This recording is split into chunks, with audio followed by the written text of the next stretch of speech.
ketua. Siap, gerak.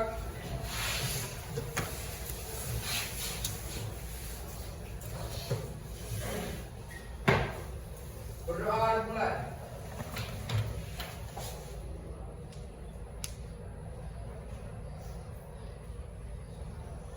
Selesai.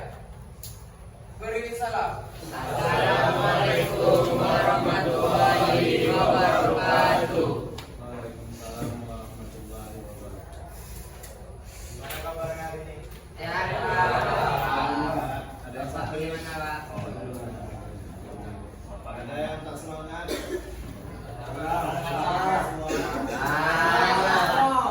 Pol. Oke, kita absen dulu.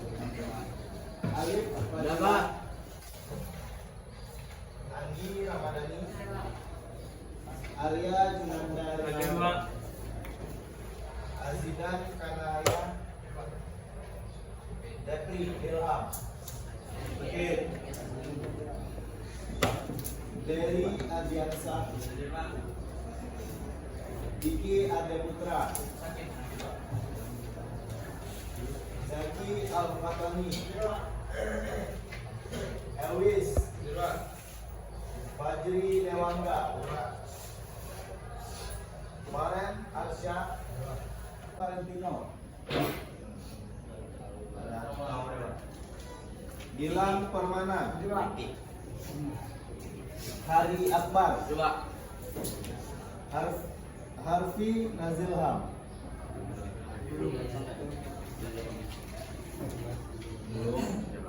Intania Andini, M. Fatur Rahman, Sakit, Pak. M. Raihan,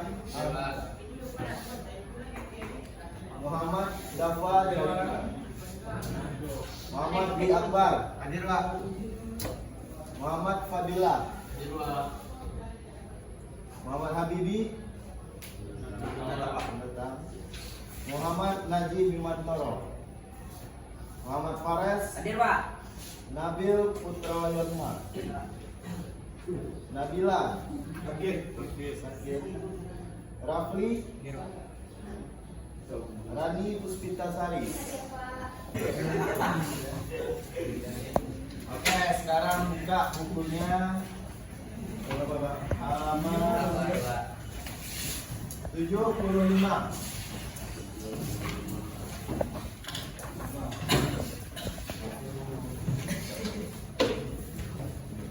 Nah, hari ini kita akan membahas tentang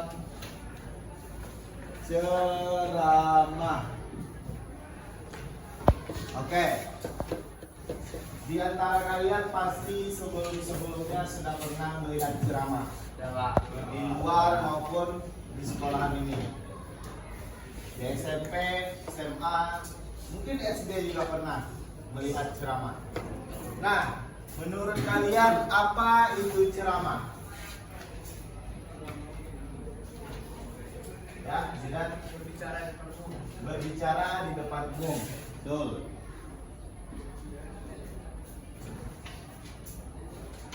Di depan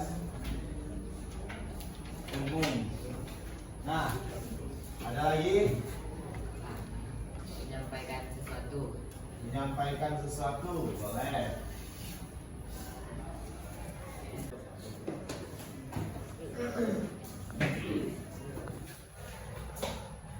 Tahu komunikasi dua arah gimana?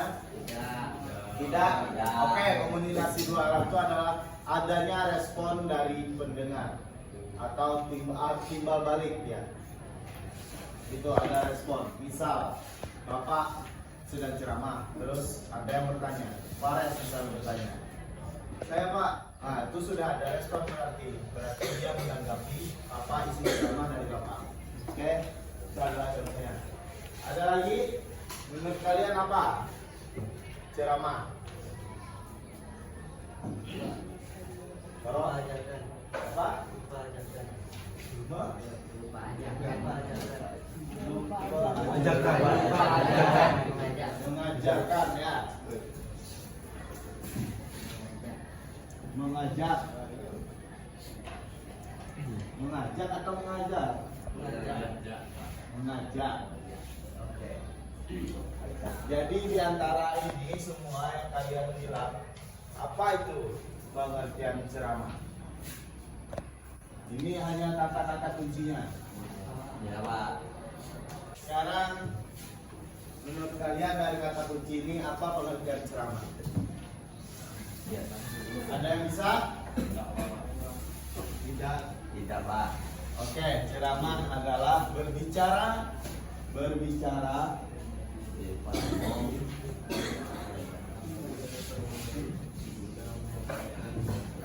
depan umum dengan topik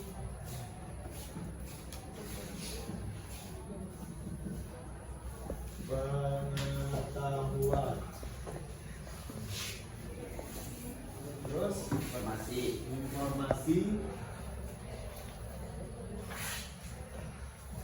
dan sebagainya.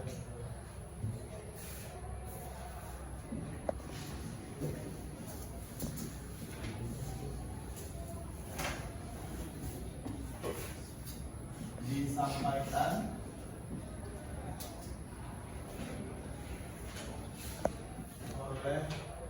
oleh orang yang ahli dalam bidangnya masing-masing.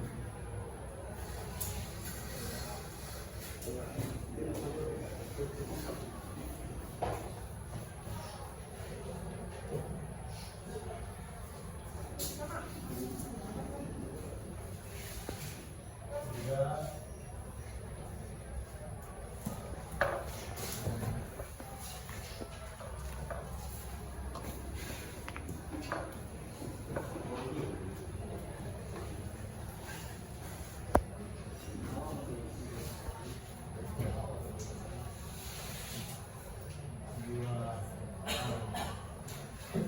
Oke, ceramah adalah berbicara di depan umum dengan topik pengetahuan, informasi, dan sebagainya.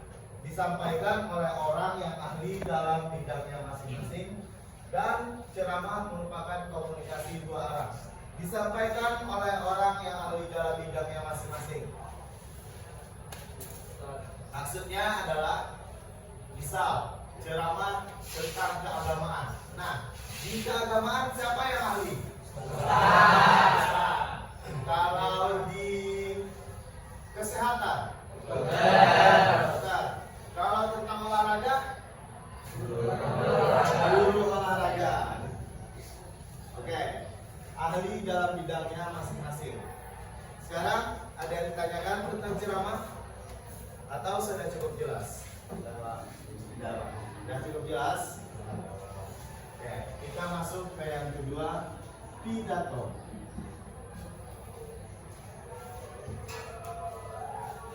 Nah, pidato pasti kalian sering melihatnya di TV atau saat ada acara besar atau ada acara kecil-kecilan di desa kalian mungkin.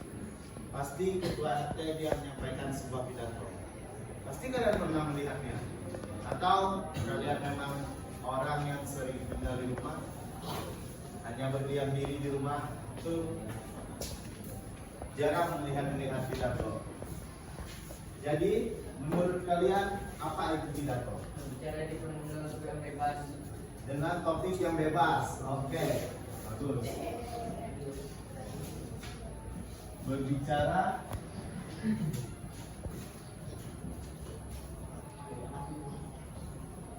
umum dengan topik yang bebas. Nah, siapa yang menyampaikan? Kalau pidato, Bebas, Pak. Semua orang bisa, Pak. Semua orang bisa.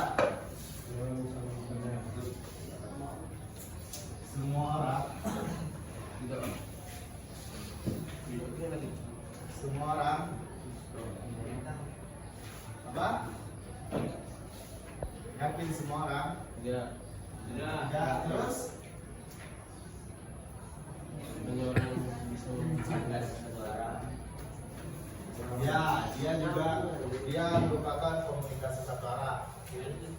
artinya pendengar tuh hanya fokus mendengarkan apa yang disampaikannya. Oke? Disampaikan.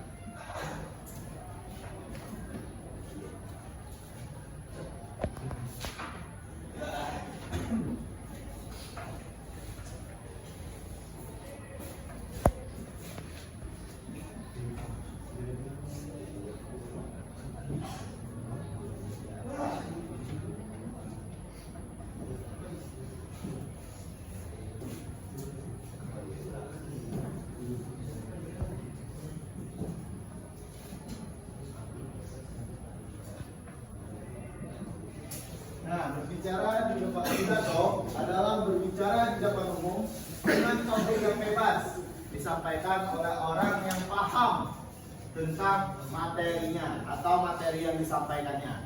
Dia harus paham. Kalau tidak paham nanti melenceng pembahasannya. Dan bersifat persuasif. Ada yang tahu apa itu persuasif? Mengajar. Dia mengajak pendengarnya untuk melakukan sesuatu atau untuk melakukan hal-hal yang baik. Contoh, ayolah kita buang sampah pada tempatnya agar tidak menyebabkan banjir. Marilah kita semangat belajar hari ini. Dia kalau persuasif ini dia hanya menggunakan akhiran kata la dan nya. Marilah, ayolah, makanlah, minumlah. Itu dia mengajak. Lanjut, ada yang ditanyakan tidak toh? Tidak. Selanjutnya khotbah adalah, nah, pengajian lagi Bapak untuk laki-laki muslim yang sholat Jumat pasti pernah melihat khatib berkhutbah. Pernah kan? Apa menurut kalian khutbah? Apa?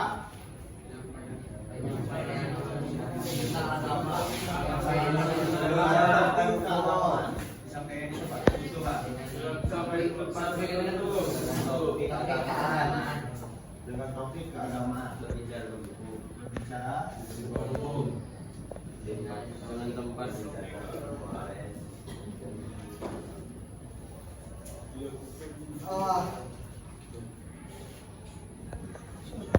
dengan topik nah, siapa yang menyampaikannya?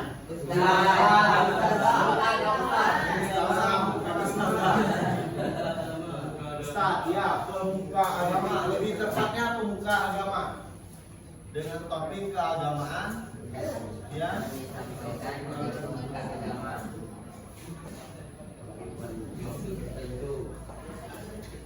Oleh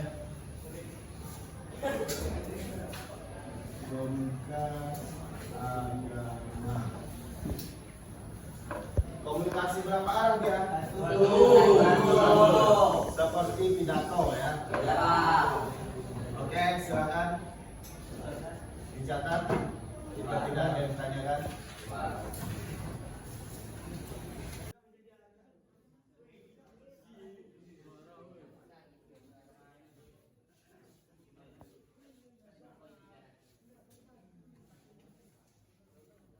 Siapa yang bikin sekarang?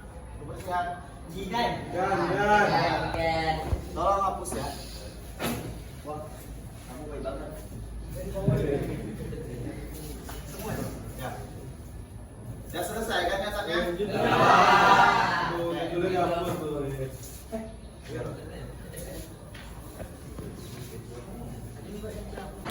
Ayo, sekarang buka bukunya halaman 81.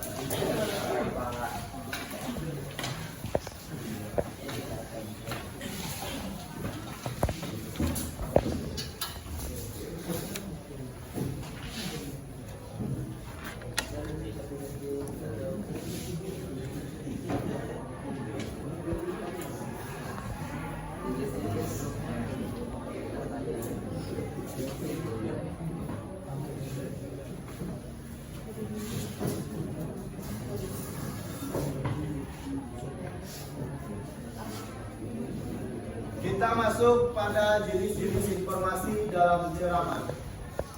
Coba kalian lihat buku kalian. Yang pertama apa? Informasi berdasarkan fungsi.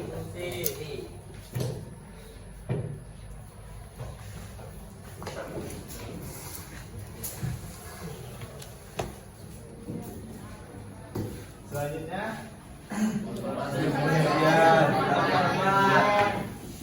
Kemudian berdasarkan format penyajian.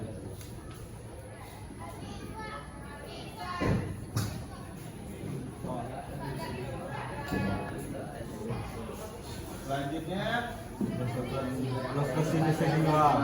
berdasarkan lokasi Peristiwa.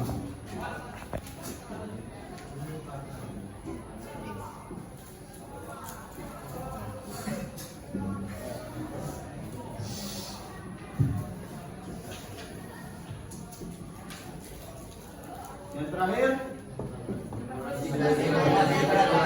kehidupan nyimpan.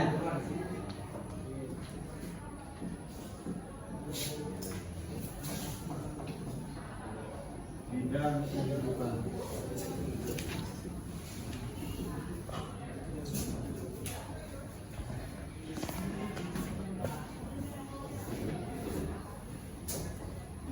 Nah, untuk informasi berdasarkan fungsi ini, ceramah itu dia terbagi 3 fungsinya. Ada yang informatif, ada yang edukatif, ada yang rekreatif. Untuk informatif, itu dia memberikan hal-hal baru, informasi-informasi baru yang tidak kamu ketahui, membuat wawasan kalian lebih luas. Itu adalah ceramah informatif. Kalau ceramah edukatif, dia memberikan hampir sama sih keduanya, memberikan pengetahuan-pengetahuan yang umum. Ya, informasi hampir sama seperti informasi dia. Kalau yang edukatif, kalau yang rekreatif ini tentang hiburan, tentang lucu-lucuan. Kalau ceramahnya seperti karikatur, pernah lihat karikatur? Nah, ya dia seperti itu untuk ceramahnya, menggunakan apa ya? Seperti gambar seseorang yang dijadikan kartun, ya, yang lucu-lucu gitu. Itu untuk ceramah terbagi 3. Silakan dicatat informatif, edukatif, dan rekreatif. Untuk informasi berdasarkan format penyajian, nah ini ada 2 format penyajiannya. Yang pertama, kalau zaman dahulu ceramah itu disampaikan secara langsung seperti ini, seperti Bapak sekarang kepada kalian secara langsung.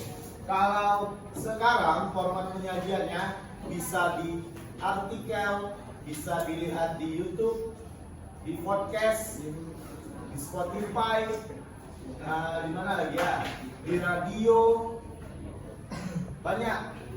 Kalau sekarang format penyajiannya. Dan untuk lokasi peristiwa itu terbagi 3. Ada yang kecil, terus nasional, terus internasional. Kalau kecil, dia seperti di desa, berita-berita atau ceramah-ceramah tentang di desa. Di desa berarti di RT, RW, terus perumahan. Nah, ya betul. Kalau nasional, dia merupakan seperti yang terjadi di Indonesia kemarin, Stadion Kanjuruhan. Nah, itu masalah nasional. Kalau internasional, contohnya ceramah, ya berita tentang peperangan atau tentang kemarin Halloween yang di Taiwan, Korea meninggal banyak. Itu adalah contoh yang internasional. Jadi setelah Bapak jelaskan yang 3 ini, ada yang tidak paham atau ada yang ditanyakan? Ada? Kalau tidak ada, kita lanjut ke yang keempat, informasi berdasarkan bidang kehidupan. Nah, ini seperti musik, olahraga, hobi kalian, lifestyle atau gaya hidup kalian. dia menyangkut tentang itu.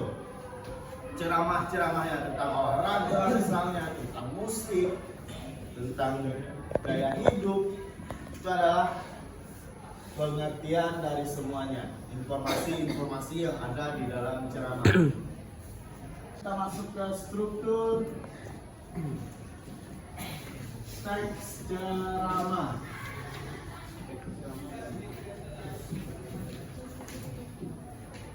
Nah, struktur teks ceramah sama seperti teks-teks lainnya, adanya pembuka, isi, sama penutup. Yang pertama, pembuka. Di dalam pembuka untuk teks ceramah itu terdapat pendahuluannya. Pendahuluannya seperti salam, sama apa lagi? Puji syukur. Terus menyampaikan poin ceramah.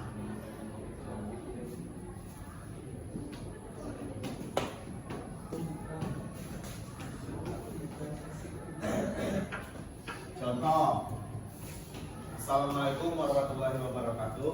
Yang terhormat Ibu, Bapak, dan teman-teman yang berbahagia. Itu salam dengan sapa. Selanjutnya puji syukur.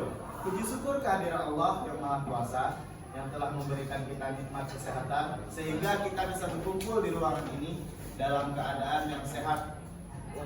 Salawat beriring salam tidak lupa pula kita hadirkan kepada junjungan kita Nabi besar Muhammad SAW dengan mengucapkan Allahumma sholli ala sayyidina Muhammad wa ala ali sayyidina Muhammad. Baiklah, untuk tidak memperpanjang mukadimah, langsung saja saya sampaikan topik ceramah saya yang berjudul ikhlas. Nah, itu adalah contoh pembuka. Selanjutnya kita masuk ke isi. Untuk pembuka cukup jelas? Jelas. Baik. Untuk isi ini dia berupa untuk isi ceramah itu lebih baik dia yang aktual, fakta. Aktual ini isu mana? Nah, yang viral sekarang pokoknya itu membuat kalian ketika ceramah dia melejit langsung naik karena itu sedang viral. Lebih baiknya itu isinya. Yang terakhir penutup. Penutup apa? Mohon maaf. Permintaan maaf. Terus terima kasih. Salam. Kasih dan salam.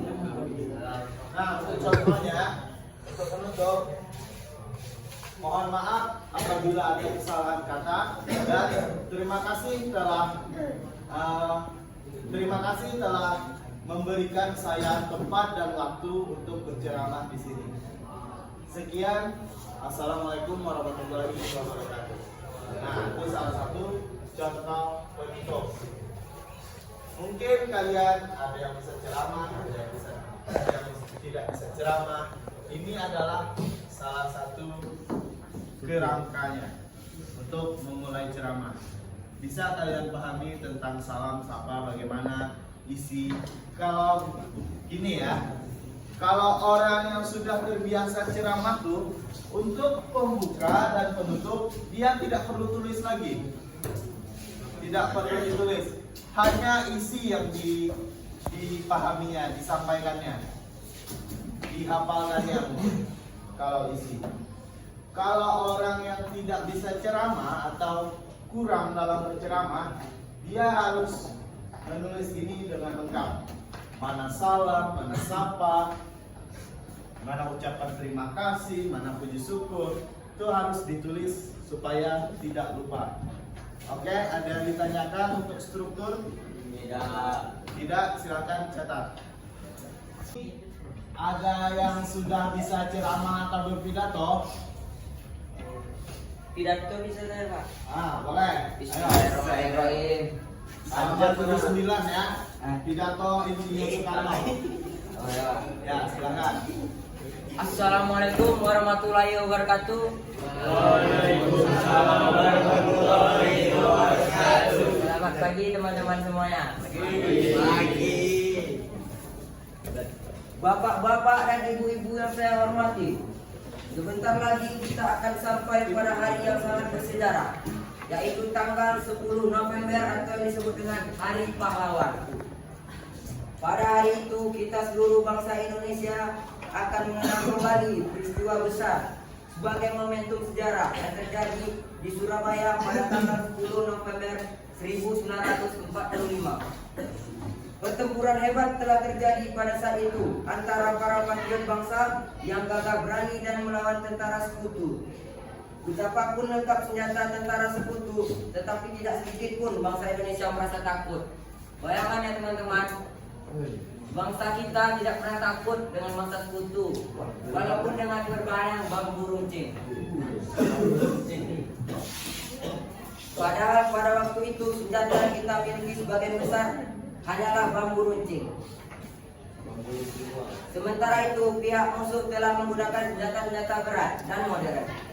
Akan tetapi dengan bekal semangat yang menggelora serta keyakinan yang kuat, tak setapak pun mereka mundur, bahkan terus maju menentang maut.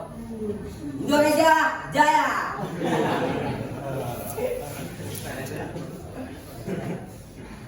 Hadirin yang berbahagia, kita yakin bahwa para pejuang yang gugur di medan pertempuran di Surabaya tanggal 10 November 1945 melawan tentara sekutu yang ampuh dan angkara murka itu mati syahid.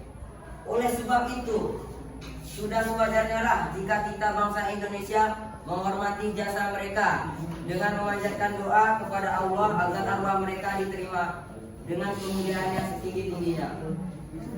Semoga mereka diampuni segala dosanya dan dilimpahi rahmat yang sebanyak-banyaknya.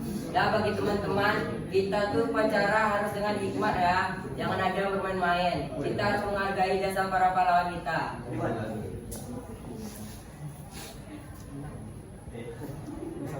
Di samping itu perlu kita ketahui bahwa menghormati jasa para pahlawan bukan saja kita harus mendoakan mereka, tetapi yang lebih penting lagi ialah meneladani mereka dengan penuh semangat serta meneruskan perjuangan mereka dengan tekad yang bulat. Barangkali akan menyesallah mereka jika para generasi muda tidak berani menegakkan kebenaran dan keadilan serta tidak berani menyirnakan kemungkaran.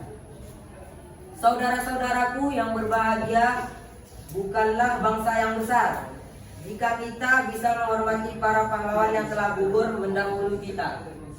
Keberanian dan tekad mereka kita jadikan cermin pemandu yang dapat membimbing kita menuju kepada keutamaan amal dan menyemangati kita untuk berjuang dalam usaha membangun negara dan bangsa yang aman, tentram, dan sentosa.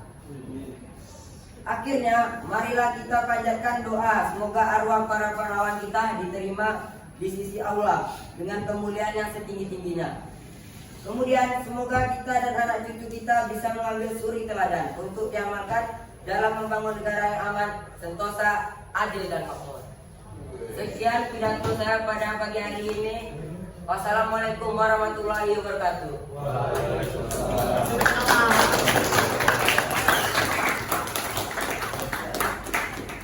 Nah, sekarang coba kalian lihat pidatonya. Mana pembuka, mana isi, mana penutup? Pembuka bapak dan ibu. Nah, bapak dan ibu. Isinya? Sebentar lagi kita akan menang. Dan penutup. Akhirnya marilah kita. Oke, berarti semuanya sudah paham. Semuanya sudah paham tentang ceramah. Jadi untuk kesimpulan pelajaran hari ini, ceramah adalah berbicara di depan umum dengan topik yang informatif, terus informatif, rekreatif, dan edukatif. Disampaikan oleh orang yang ahli dalam bidangnya masing-masing. Juga merupakan komunikasi dua arah. Nah, untuk perbedaannya antara khutbah, pidato, dan ceramah adalah tentang topiknya, tentang yang menyampaikan isinya, menyampaikan ceramahnya atau menyampaikan materinya. Terus merupakan komunikasinya juga beda, dan tempat dan waktunya juga beda. Sedangkan persamaannya hanya satu, hanya berbicara di depan umum. Untuk kesimpulan hari ini itu saja, dan kalian buka halaman 82 untuk tugas minggu depan. Halaman 82 tugas 1 dan 2 untuk tugas minggu depan. Silakan dikumpulkan untuk minggu depan. Oke. Baik.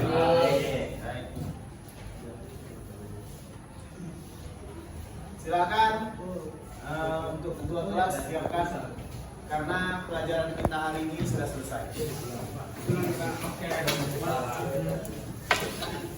Siap, gerak.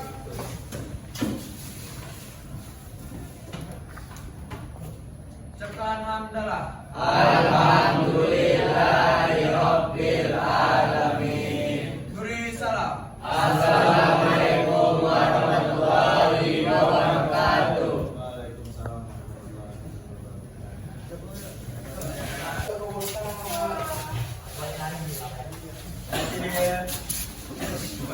wabarakatuh.